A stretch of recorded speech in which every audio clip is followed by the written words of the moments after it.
India. More diverse than the continent of Europe.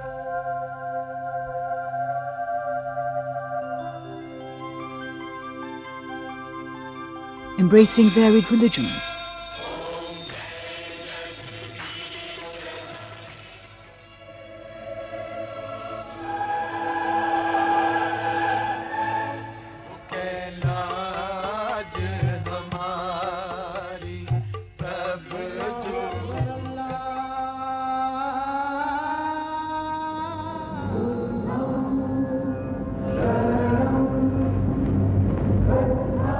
Its 800 million people speak in 1,652 languages and dialects.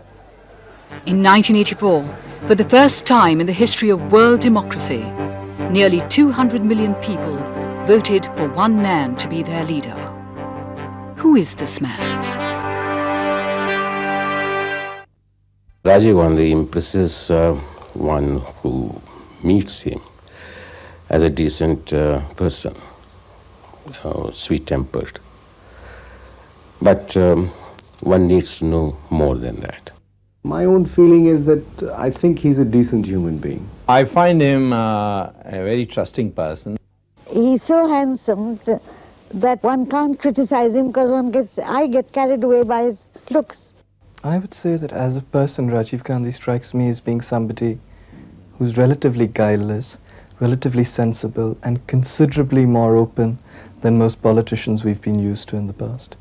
I also think that he is basically a kind man, a decent man. Mr. Rajiv Gandhi is unflappable, he is courageous in the face of great difficulties, and is a man of great patience. He's a very normal human being. And that's what I like about him. I describe myself as a very down-to-earth man, somebody who doesn't like to waste time on the unnecessary.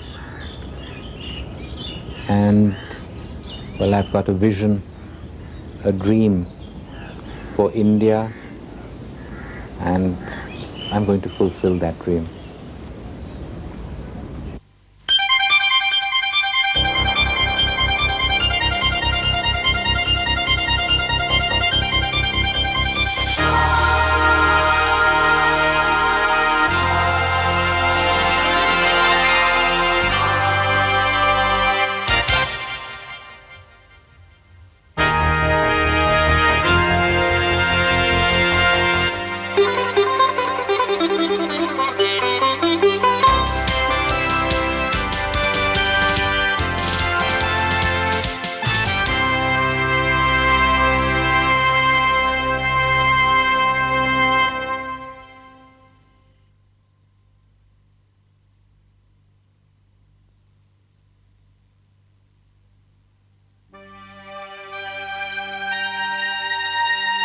A descendant of India's first political family, Rajiv Gandhi, a former airline pilot, entered the political arena as a member of parliament barely 3 years earlier.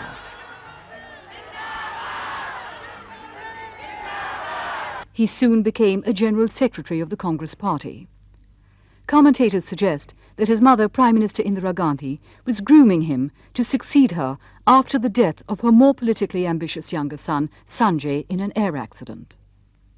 Observers saw him as her most obvious successor. The only one who didn't was Rajiv himself. I've never thought of being Prime Minister. I've got a job at the moment of building up our party, and I think I've done a fairly good job in the past 2 years. He must have thought about it, they asked. It's the sort of thing every politician does think about. Yes, but I think it's too far removed to think about. We have a very good Prime Minister. But suppose, for some unknown reason, Mrs. Gandhi couldn't continue as Prime Minister. Would he be willing to take up the reins then? I don't think that question's come up at the moment. If it comes up, we'll look at it then. The moment came only 6 weeks later, when his mother was brutally assassinated by her own bodyguards. The Congress party anointed Rajiv as their leader. That I will faithfully and conscientiously discharge my duties as Prime Minister for the Union. and the Indians gave him the biggest mandate in the history of world democracy. I think they were shocked by Mrs. Gandhi's death, and they really felt the country was on the throes of disintegration if they didn't give him strength. And that's why they gave him such an overwhelming mandate, which they didn't even give to Jawaharlal Nehru.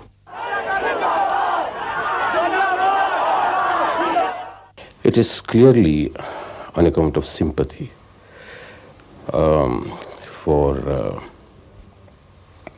an orphaned person. The fashionable view of Rajiv Gandhi's mandate in 1984 is that he won because of a sympathy factor, that the nation was traumatized by Mrs. Gandhi's assassination, that people felt sorry for him as, somebody who'd lost his mother, and that therefore they voted him into power. This is the view I've always found somewhat simplistic. I don't actually accept that. I think he won essentially because he represented change. It was basically for continuity, which was that he was the heir to Mrs. Gandhi, and also one for change, which he represented in terms of his youth, his energy, a different kind of person than the old-style politician which we had gotten used to. Well, they expected change, but they expected that the basic policies, the goals, the value system that Gandhiji and Panditji had established should be maintained. Although Rajiv Gandhi did not specifically campaign for change, his youth and personality personified it more than anything else. Never before had an untried and untested leader captured the imagination of an entire nation so powerfully. Not since that midnight hour in 1947.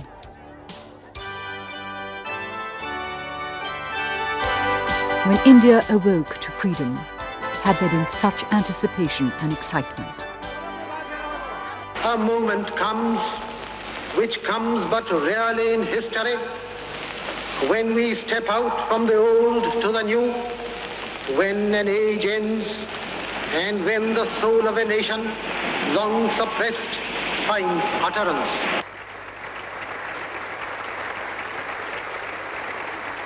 It is fitting that at this solemn moment, we take the pledge of dedication to the service of India and her people, and to the still larger cause of humanity.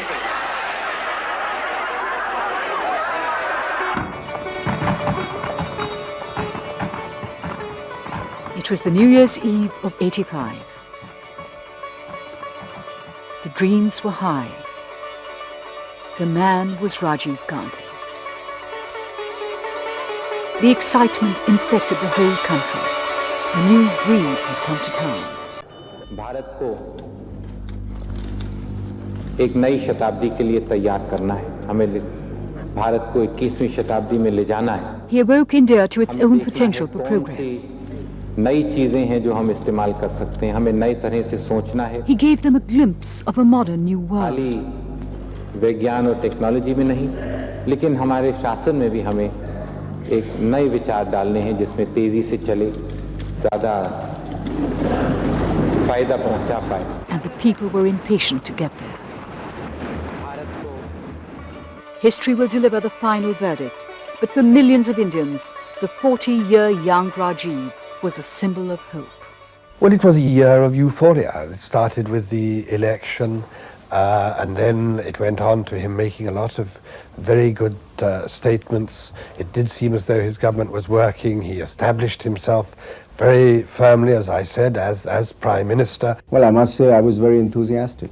Here was a person of a new generation, post-independence generation, a person who was modern in my opinion, who was progressive, who was secular, who had the right instincts, and who understood that what it meant to take the country into the modern world. Actually, I openly complimented to the consternation of my own colleagues, Rajiv Gandhi, for certain announcements he made and certain action he took.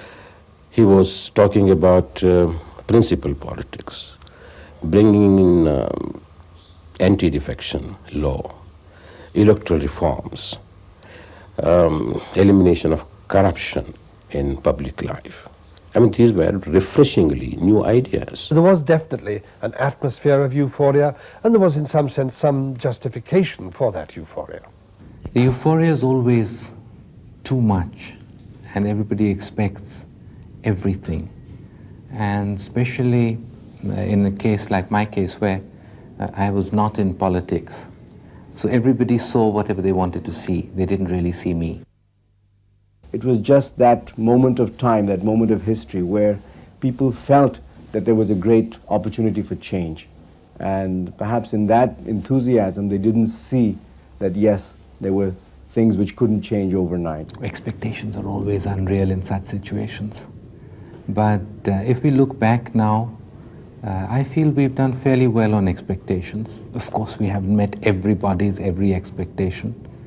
But if you look at how things have gone on stability in the economy and development and India's global position, we've done well. And as the year turned,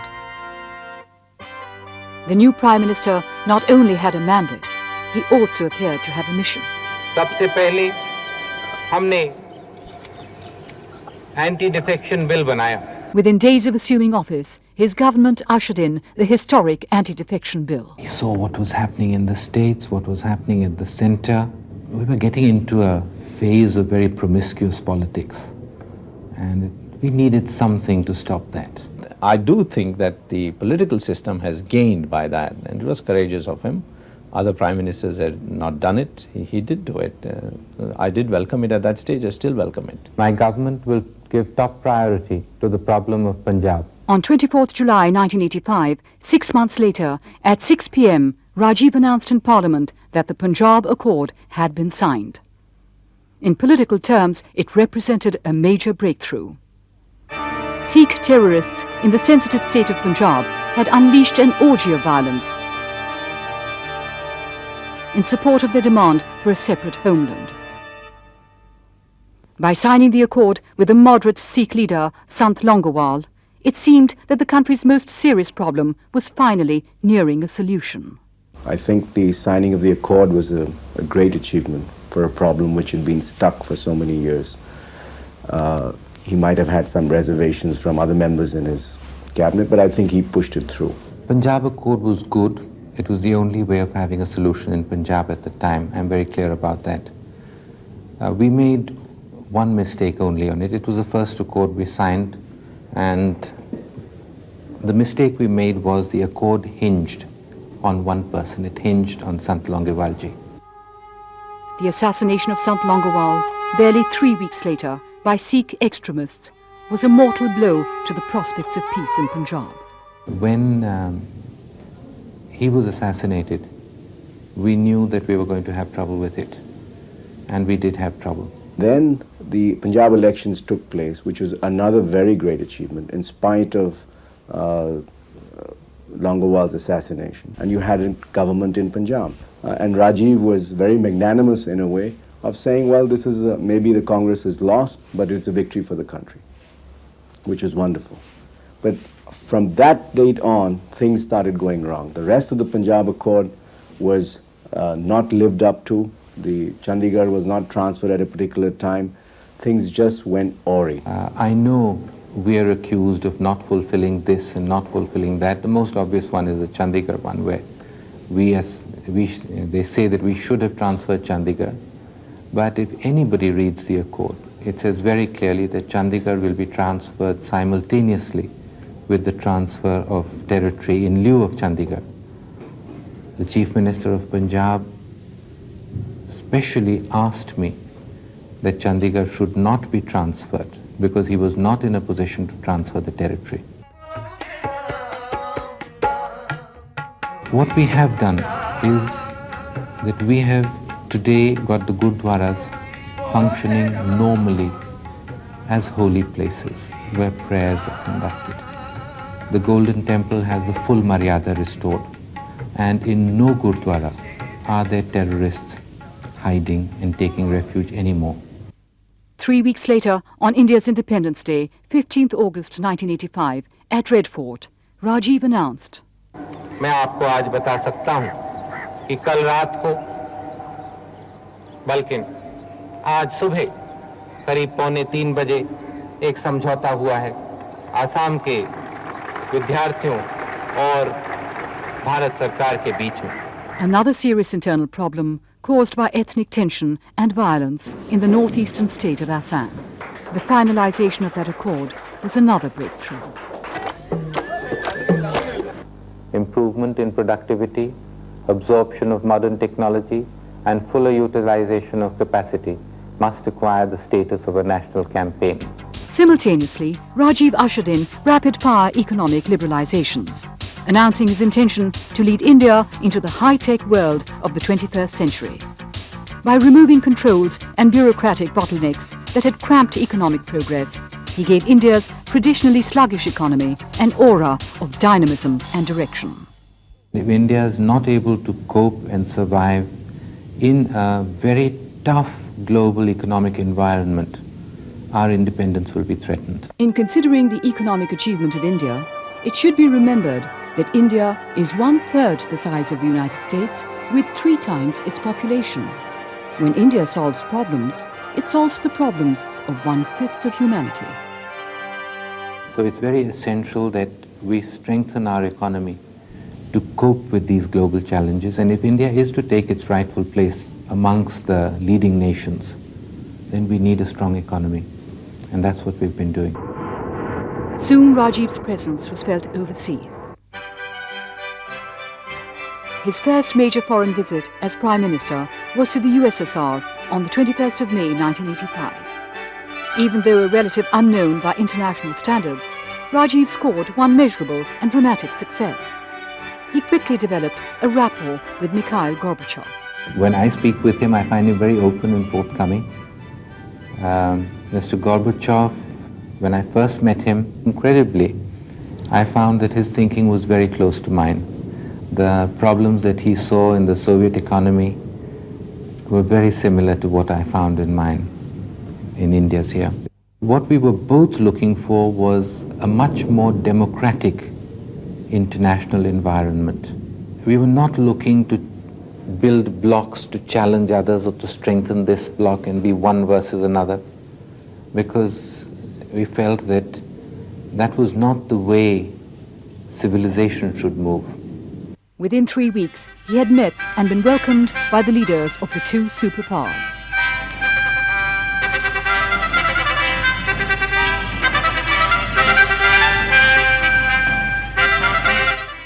In 1949, your grandfather, Prime Minister Nehru, visited the United States on what he termed a voyage of discovery. Well, Mr. Prime Minister, your visit marks a continuation of that process of mutual discovery. India is an old country, but a young nation. And like the young everywhere, we are impatient. I am young, and I too have a dream. I dream of an India strong, independent, self-reliant, and on the front rank of the nations of the world in the service of mankind. I am committed to realizing that dream through dedication, hard work, and the collective determination of our people. For the first time, an Indian Prime Minister was accorded a standing ovation by both houses of the Congress. Clearly, the Americans were bowled over by India's Rajiv. And Mr. Prime Minister, I'm happy to report to all present this evening that although a few years separate us, just a few, we hit it off, and just as with relations between our countries, I predict good things ahead. It's difficult to say why 2 people hit it off. I found President Reagan very straightforward, very honest. He was interested in a few things, and he was really interested in those, and he wanted to get them done. If he wasn't too interested in something, then it didn't seem to bother him too much.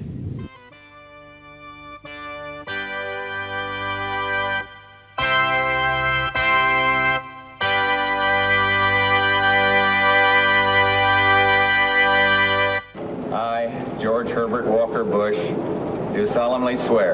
I find him a very open man, very forthcoming, much more international experience than his predecessor. I feel that we can get a lot done for not only the US and India, but for reducing global tensions and moving things in a proper direction. And I speak confidently for the President that the relationship between the United States and India is really at its almost at a beginning of a new day, a good day.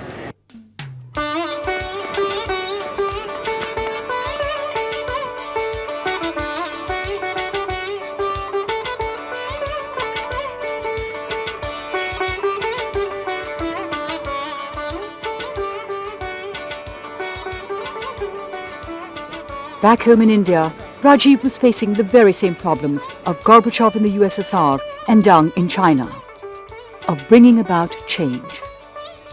Change from the agrarian culture to the technological culture, from the bullock cart to the satellite.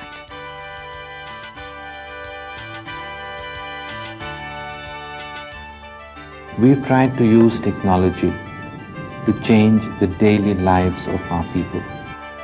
Why was it that we could launch a satellite and make rockets, but we couldn't give drinking water? And we found that it wasn't a lack of technology, it was a lack of being able to apply the technology at the right point. The system wasn't working. And that's where the technology missions came in. He has basically said to the nation and to me and all our technologists that we will give drinking water in 5 years. We will have immunization in so many months. Technology for expediting the process of literacy. I want telecom in the country. So he has said, use technology to deliver on this. For the first time we find that results are actually showing. Technology is arriving where it's meant to go and where it's best, where it's most needed to the weakest people in our country. In the eyes of the public and the press, Rajiv could do no wrong. The urban Indian identified closely with him, with his wit. Billiards, you strike one ball to hit another. Maybe sometimes we have to do the same thing. You have to be very careful with the amount of power you apply. It has to be just right, not too much, not too little. You have to be very precise. It has to hit at just the right spot, otherwise it doesn't work out. And of course, once the ball falls in the pocket, you pick it up and put it right back on the table again. They identified with his combination of modern dynamism and good old-fashioned values. The rural Indian saw his modernity as a possible means of deliverance from their ancient bondage of caste, poverty and feudal exploitation. By 1986, the pendulum started swinging back. Controversies, confrontations, crises in quick succession. Enough to break the best of political leaders. You've got to remember that he started off with a massive majority, and very high hopes. So it was a natural tendency for this to sort of come down in a normal course. Nobody could be at that height all the time. I think what happened to Rajiv Gandhi was simply a fact of historical necessity. It's easy to say in retrospect he did this wrong or he didn't do this as well as he should have. I don't think it was that. I think anybody in that situation would have faced the kind of problems he did 3 years into his mandate. What was the worst crisis that Rajiv's government faced? To my mind, I think the worst political crisis was Bofors. I personally would reckon that the worst political crisis Rajiv faced was in 1987, when he was very nearly dismissed by Gyani Zail Singh, who was then President of India. I think the Bofors is without question the biggest crisis. I think the worst crisis that Rajiv Gandhi's government faced was when there were all these reports and all these suggestions and evidence that the president was plotting to try and force him to resign? Oh, without doubt, the Bofors. Oh, very clearly the drought. Very clearly. It was the biggest challenge that we faced, and, well, I'm glad we were able to overcome it. A major crisis that lay in wait was from the unlikeliest of sources, President Zail Singh. Reports appeared that the president was contemplating the dismissal of Rajiv Gandhi's duly elected government. No president has the right, forget Zail Singh and Rajiv Gandhi, we'll forget the personalities concerned.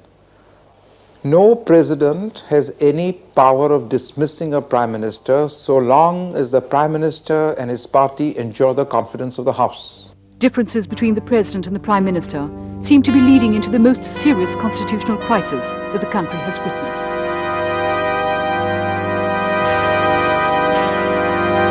I think the Zail Singh crisis with Rajiv was set off really by very small things, personal things, where I think Zail Singh perceived that he was not being treated properly by Rajiv, not being briefed after he returned from foreign trips. We had some problems on issues, some differences on constitutional matters, but our personal relationship was quite good. We had no problems. But I think in the end the crisis was probably avoided because some good sense prevailed.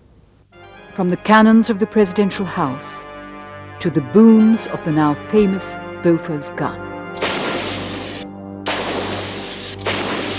It created a cloud of controversy that would loom over the Gandhi government for many years.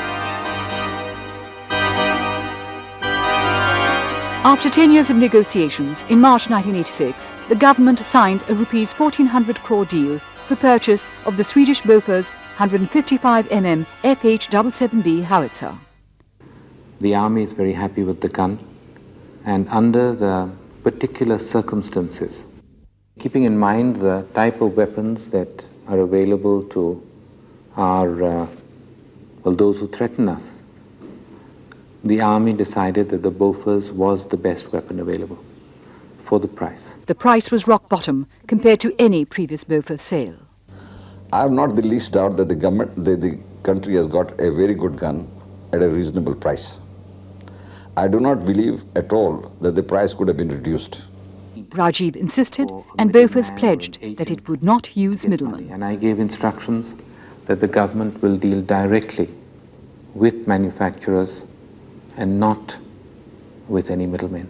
Well, firstly, I think Rajiv Gandhi was unwise to say as much as he did in the early stages and to be as specific as he is, because these international arms deals are very complicated, and the concept of having an arms deal without any middleman being involved at all is almost inconceivable. Well, I think his intentions were good. He wanted to eliminate perhaps corrupt practices which were happening because of the existence of middlemen. And on his side, he had good intentions, but I think it boomeranged in the end. In April '87, the national Swedish radio broadcast that alleged kickbacks had been paid by Bofors. It was our government that initiated the inquiries into the Bofors allegations. It was we that asked the Swedish government to institute an inquiry, and the Swedish government did so. The Swedish Audit Bureau revealed that it had in fact paid out Rs 64 crores. Bofors explained that the only way to fulfill the Government of India's demand to remove middlemen was to undo old and existing contracts dating back to 1978 by paying them compensation. And the 64 crores were the winding up charges. It was on the report of the Swedish government's inquiry that we started actions, and we are following up very thoroughly, and I am confident that we will be able to find out who has got the money. The opposition and certain journalists took it up as a crusade to search for links between Bofors payoffs and Rajiv. I don't have anything to show that, he is personally corrupt. All the proof that has emerged about Bofors and various other deals, there's not a shred of evidence that links him personally to those deals. I don't think, anybody has made a specific charge that, he himself was the beneficiary. Still, the speculations, accusations, and inferences persisted. As I understand it, the opposition is alleging that people close to Rajiv Gandhi, his friends, profited from various governmental deals. Nobody suggested that he took the money himself. Well, I know it's very easy to make charges. And I am not one of those irresponsible persons, who would like to fling charges against somebody, without having sufficient evidence. Surmises, assessments, conclusions. I think the crisis is certainly grown out of more his remarks in Parliament than in the nature of what has happened. I think that's really what's harmed him, more than what has really happened. Yes, perhaps we were a little too open and a little too quick because we knew we were clean, we had no problem. And that got us caught in a web, so to say. It was the first major attack that our government came under, and we relied on truth. The opposition relied more, like Goebbels, on this repeating and saying that something will stick. I think the opposition has overdone this issue very much, and I think they have given the impression that they are only interested in one thing, which is Bofors. They have no alternative policies to offer, nothing to offer, except an attempt to discredit the government and the Prime Minister through Bofors. Trusted friends whom Rajiv had inducted into politics resigned or were expelled, creating an air of tension and betrayal. No, I don't feel betrayed in that sense. I feel I made a bad judgment. It's really a question of your own judgment. I don't think people betray you. It's your judgment that goes wrong. Where I went wrong was on my assessment of their being able to cope with power. It's not that easy to cope with power. As political controversies grew, sections of the press joined in to vociferously criticize Rajiv's government. Criticism doesn't affect me in the sense that it gets me all het up or worked up. If I find that it is reasonable and there is a weight in what is said, then I try to do something about it. If I decide that it's irrelevant and motivated, then I just ignore it. I scan through most of them. If I find something interesting, I read it. Our press is absolutely free. In fact, I feel sometimes that it's even worse than your press. Press must, first of all, be responsible. It must also be really free to say what it thinks is the truth, and not be guided by internal pressures or financial pressures or control from employers or others. I would say that the Indian press is generally fair-minded, that it is, it gives the government's point of view. It does a good job of reporting. The majority is very clearly fair-minded. The editors, the working journalists, I think are very well balanced and objective. But there are a few who break the rule. I have not the least hesitation in saying that a substantial section of the press has been less than fair-minded, has been less than responsible. In fact, it has been positively partisan and irresponsible. And in the process, it has done a great deal of harm. I think, unfortunately, the opposition is not performing the role it should. The press, in many ways, is the real opposition rather than the parliamentary opposition. This publicity that is given, I can understand to some extent it makes news. If somebody who has a clean record is accused of corruption, it makes news. And people start believing that, look here, even he, that kind of thing. This is not only the Indian press. You'll find that happens all over. You'll find that, say, Reagan, the first few years, he's wonderful, the best president we ever had. And then something like Iran Gate hits, and then he's the biggest goof you ever found on the earth. The press goes in these kind of cycles. I think that on the whole, though, throughout my 20 or more years in India, I have always felt this, that your press is, on the whole, a very negative press about this country. It says things about this country, the general view which it puts forward about this country and about its governments is a very negative one. Well, they went overboard during the first year and a half, 2 years. And then they suddenly decided that They had a change of mind. First, there was nothing that I could do that was wrong, and then there was nothing that I could do that was right. Of course, neither is true. Rajiv's day begins at dawn, and at 9 in the morning, he meets people from all over India at his Racecourse Road residence.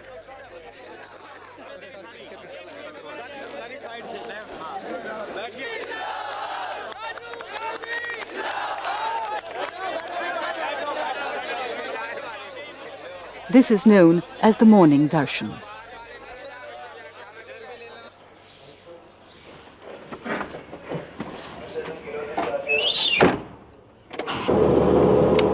Rajiv is one of the few prime ministers who often drives himself to work.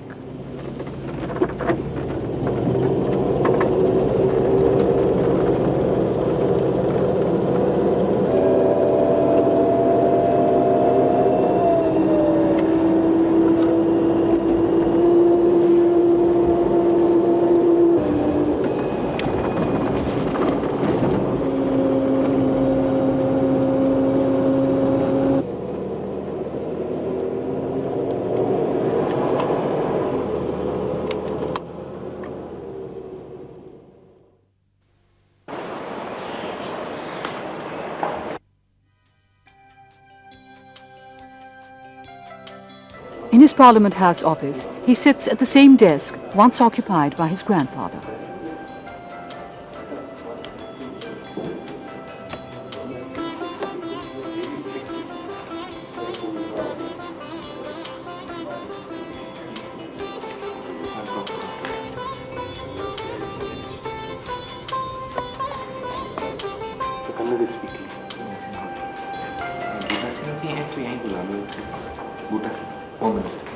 Just next door, his private secretary's office bustles with waiting visitors.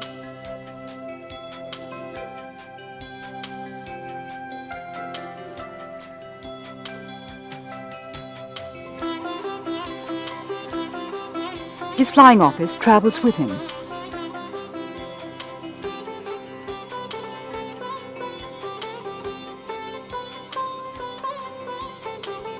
These boxes contain files for decisions to be taken of national importance.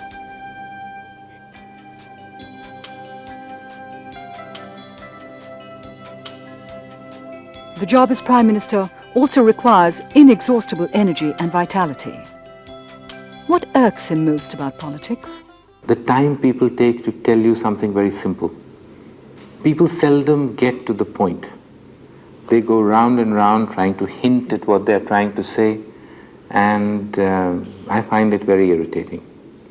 Like I said, I like things straight. Rajiv works a 100-hour week.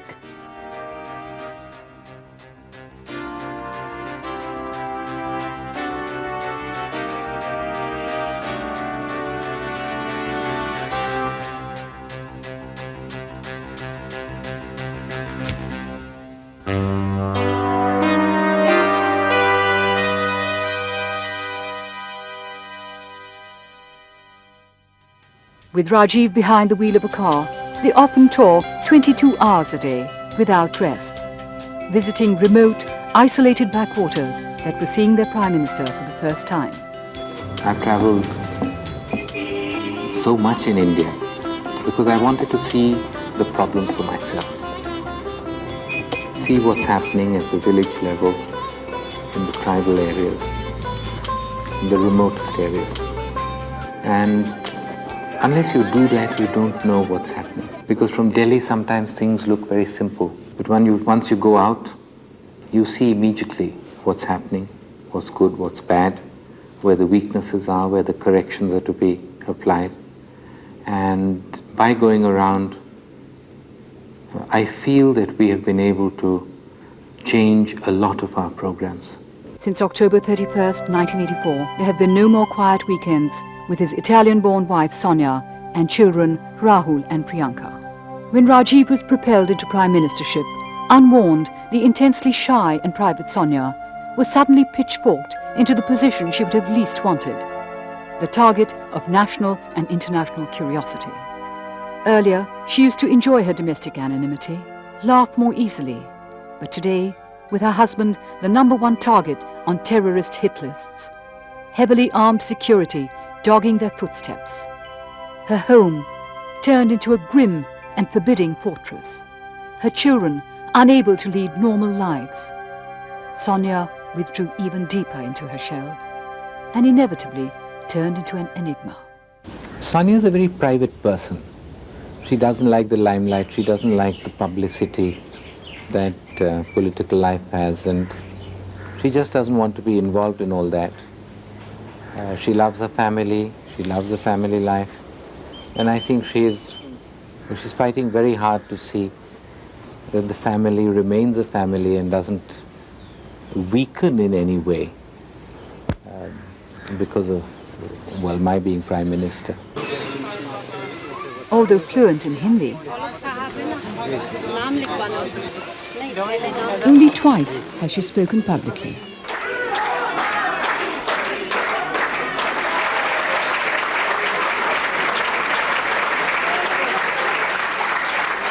I'll say only 2 words, Jai Hind. मुझे इस पनडुब्बी का नाम भारतीय नौसेना पनडुब्बी शल्की रखने में बहुत प्रसन्नता हो रही है। ये पनडुब्बी तथा इसमें चलने वाले सदा भाग्यशाली हो।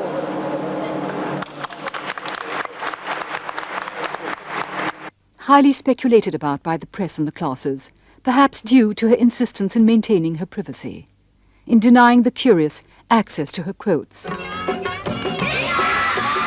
And yet, the masses, the villagers, view her quite differently, as is apparent.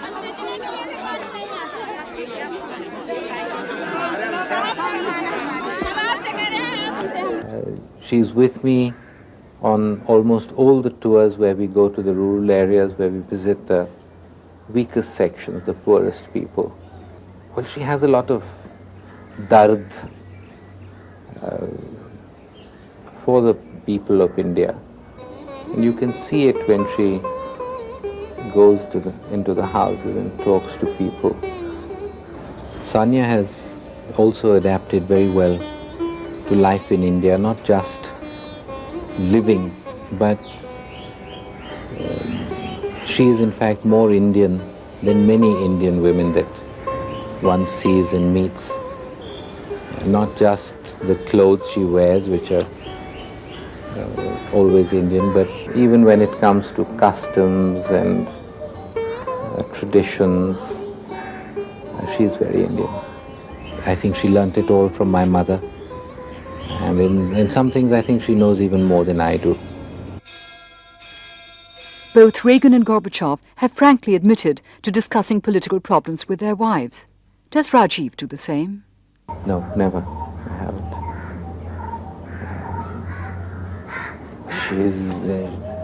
She's not really interested, because then she gets involved, and well, we just decided that we would keep these things apart.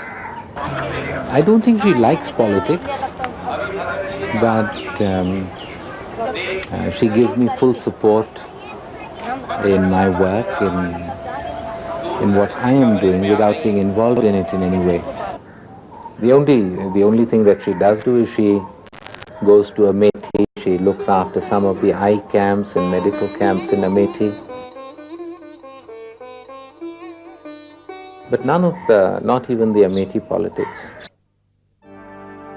Despite domestic problems, many of which are endemic to a country as vast, populous and diverse as India, on the world stage too, Rajiv took initiatives on disarmament. His struggle against apartheid strengthened India's role as a leader and spokesman for the Third World. I sit on a man's back, choking him and making him carry me, and yet assure myself and others that I am very sorry for him and wish to lighten his load by all possible means, except by getting off his back. When will apartheid get off the black man's back? Every pressure must be applied. India has never wavered. At the end of his first term, Rajiv Gandhi has fully established his country's primary influence in South Asia. I would like to reiterate here the profound appreciation of the people of the Maldives to the Government of India for having responded positively and swiftly to our request for military assistance to help overcome the mercenary aggression. The Indian action not only helped to uphold democracy in the Maldives. Under Rajiv's initiative, India helped thwart a coup in the Maldives. India has emerged in the last 4 years as a regional superpower and has been acknowledged as such by the big powers in the world. His foreign policy is all right. I mean, I have no complaint against that. We don't want Indian hegemony. We don't want our view sort of forced onto people. I'm very clear about that. We want to carry everybody. We want to work together, remove tensions, and create a much more friendly atmosphere in South Asia.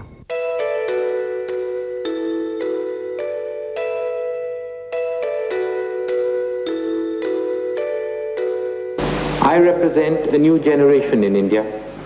I was but a boy at the heyday of Sino-Indian friendship. I was still a young man when differences were converted into conflict. I have grown in a world which has not benefited but only disadvantaged by the estrangement between India and China. So after 34 years, an Indian Prime Minister broke through the Great Wall that separated the two countries for a handshake between the two estranged Asian giants. Age and youth stood enclasped for 4 historic minutes. Rajiv had succeeded for the first time in normalizing relations with both China and Pakistan. Countries that have been at war with India in the past and with which it still has emotive territorial disputes. For India, the challenge is not to be squabbling with Pakistan. We would like to open our borders, we'd like to end the tension areas and really have a very noble neighborly relationship. Today, for the first time, it looks as if it'll be there. Perhaps because both of us had also been born into political families and been well aware of our country's pasts, that we could talk to each other. Benazir Bhutto had earlier said that she and Rajiv are both Midnight's children. They are the first children from the independent generation to come to power. They are both from similar backgrounds, both educated abroad, Rajiv at Cambridge and Benazir at Oxford. I don't really look at the common factors which have been raised at various points. I really see her first as a democratically elected Prime Minister, and that makes it much easier for us to deal with her. I found Prime Minister Benazir Bhutto very much in control. I find she's fairly tough. She's quite experienced in coping with difficulties. But she has a tremendous challenge at home. And I think she's got it in her to cope with these challenges. Visibly different to the old mould, his political style is not confrontation, but consensus. Not domination, but dialogue. What kind of a politician is Rajiv viewed as? He's not the kind of person who horse trades very easily. He's not the kind of person who is able to see what the other person is saying in terms of hidden meanings. That is, to see that, well, he's saying this, but he means something else. He's not that kind of a person. He's a very transparently sincere person. I've known him in Parliament, and I interact with him. When I speak, I can see that what he says things which he shouldn't be saying, but he's saying it because he's sincere. But I think he is not equipped to handle the crocodiles in our system. He is not political training. He has no street sense. As they say, street smart. I think the Americans say it's street smart. He's not street smart. I thought that's the change they wanted when they elected me. On the other side of the arena, a collection of opposition parties, called the National Front, are endeavouring to strike electoral alliances with diverse political parties, both of the left and the right, leading to contradictory ideological commitments. I wish they were ideologically committed. In fact, I don't agree that there's any ideological commitment. The commitment seems to be to come to power by hook or crook, and that's why we get found out so fast. As I say, that when the Congress Party began, it had such a broad platform that it left room for nobody else except the fringe groups. And so the fringe groups used every possible device to catch national attention. Firstly, they're not united opposition. They're all different. So you have ones with different points of view. But unfortunately in India, the whole political system has become in such a way that issues are not the question, it's personalities. As of now, there is confusion because people who are with Rajiv Gandhi till last year are today leaders of opposition parties. And this has caused an enormous confusion. People who have participated in the Bofor's negotiations are today with the opposition parties. So at the moment there is confusion. I find that the opposition is least interested in what really is the basics of politics. They're more interested in maneuvering, manipulating, and very raw power struggles. The opposition also faces a serious crisis of leadership.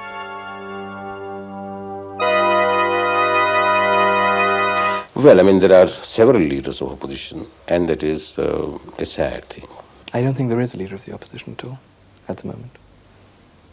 I don't think there ever has been in the Indian context, except for the brief period when Mrs. Gandhi was in opposition. I certainly would consider Chandrasekhar as one of them. Well, VP Singh is trying very hard to emerge as the leader of the opposition. There is no evidence that VP Singh actually believes in anything. As finance minister, he stood for liberalization. He now talks about the left being his natural allies. He strikes me as being somebody who hasn't decided quite what he's going to do. I don't think the people of India are going to be for him anymore because his true nature is coming out. I consider Mr. VP Singh synthetic. I've seen him from close quarters. I don't consider him sincere to the objectives he's pronouncing. And I think the people will find him out. They don't believe in anything. It becomes largely a question of individual egos, people wanting to be prime ministers. If you look at the Janata government, the mandate was not as historic perhaps as Rajiv Gandhi's, but it was a phenomenal mandate, and they squandered that mandate in a matter of months because there were 3 old men who wanted to become prime minister. I'm just terrified it's going to happen again. I can say that regardless of the outcome of the next general election, the opposition will not hold together, regardless of whether it is defeated or whether it is victorious. If it is victorious, which I don't expect it to be, there will be such fight or the spoils of office that it will crack up. If it is defeated, as I expect it to be, it will be so demoralized that as in 1971, it will disintegrate. We have the experience of 1971 when they disintegrated in defeat, and we have the experience of 1977 when they disintegrated in victory. Disintegration is certain. 5 turbulent years of upswings and downturns, of trials and triumphs, and crises and challenges, hurtling by at a dizzying pace. 5 years only to span 2 centuries, leaping directly from the 19th to the 21st. 5 years to wipe away the world's impression of an old nation fearful of ideas, change and the future. And when the din dies down and the dust settles to the earth, the people of India will ask themselves, in these 5 years, what has Rajiv Gandhi brought to us? His most notable achievement is that he has given a stable government in the center. I also think that he has given a orientation to upgrading our technology. And that also, I think, is really his contribution. Rajiv Gandhi's great achievement is that he's seen as an Indian. He's not seen as a Kashmiri, a Punjabi, or a Brahmin, or whatever. He is seen as somebody who belongs to all of India and to every Indian. If he were to come back for another term, he would be better than he is in the first term. But I don't think he's going to get that chance. History will record the Rajiv 5 years in office as the period when India emerged as a regional power. From a private citizen to a public leader, from an airline pilot to a prime minister, would necessarily invoke changes in a man. I feel as a person I have not changed. I'm the same person that I was. But other things have changed. I was very comfortable with a small family, well-paid job with a lot of leisure time. And well, now it's all gone. The challenges are much greater. The perspectives have changed. The responsibility of seeing 800 million people enter a new world, so to say. Well, it's changed everything that I was doing and I am doing now. And if by some quirk of fate or politics, it came to be that he was not the Prime Minister? Well, I've now committed myself to working for people of India, for improving their lot, and to fight to make India's place in the world. That won't stop. I'll continue that. And if he could relive these last 5 years, would he do things differently? Well, I've been through a lot. One has learned a lot. And if I think back and try to see whether I would do things very differently, I don't think I would. Yes, if you go into the nitty-gritty and say, could this have been 2% this way or 5% that way, perhaps there'd be changes, but in substance, I wouldn't. But the one area that I think I have learned a lot about is choosing people, and I think I'd choose people much more carefully. Today, the office of Prime Minister carries with it not only the immense exercise of power, but it also carries the price of that power.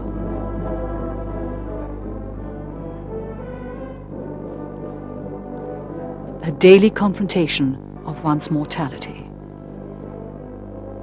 The ever-looming possibility of death.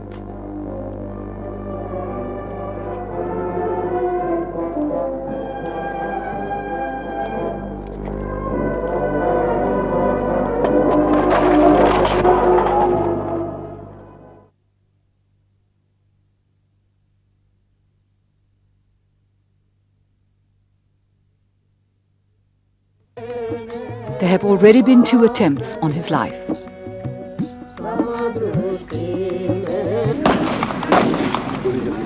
The history of the subcontinent is littered with the scars of violence.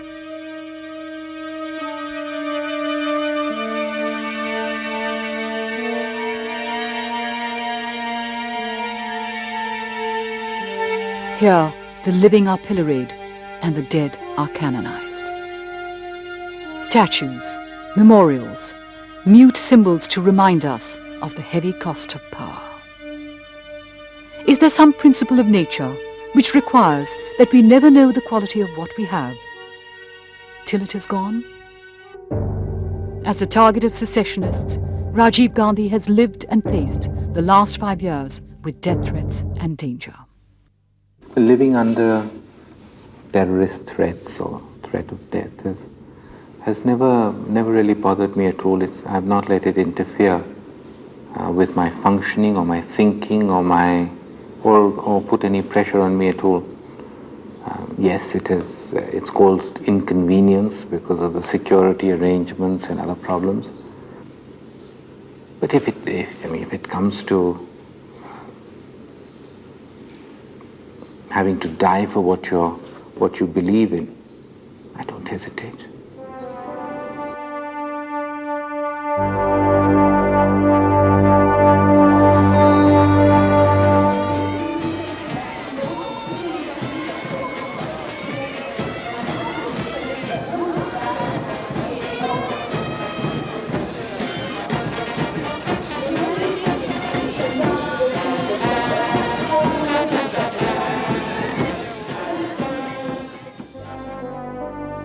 have a dream for India, where India is back in the leadership of human civilization, like it was 1,000 years ago, perhaps more. An India where poverty has been removed, where there is social justice, where every human being can live in dignity, where human rights are fully guaranteed, where the human being matters, where every living thing matters. But also an India which is economically strong, an India which has taken its rightful place in the world, an India which sends out its message of tolerance and compassion, of secularism, of one humanity to the whole world.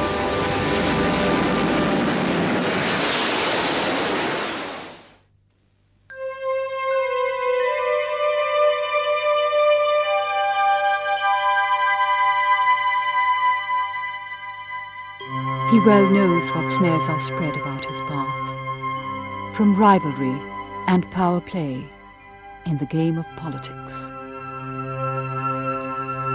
He has put to hazard his ease, his security, his interest, his power, even his popularity. Induced by his goals, produced for his mission, he knows obloquy is the price of glory, calumny the price of triumph.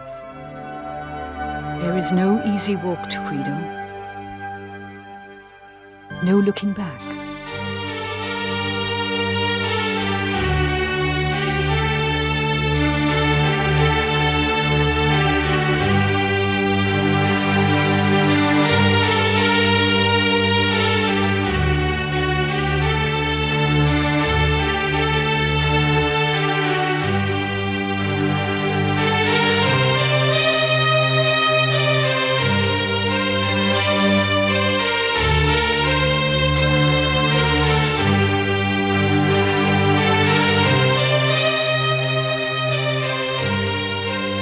There's a dream to be realized, a destination achieved.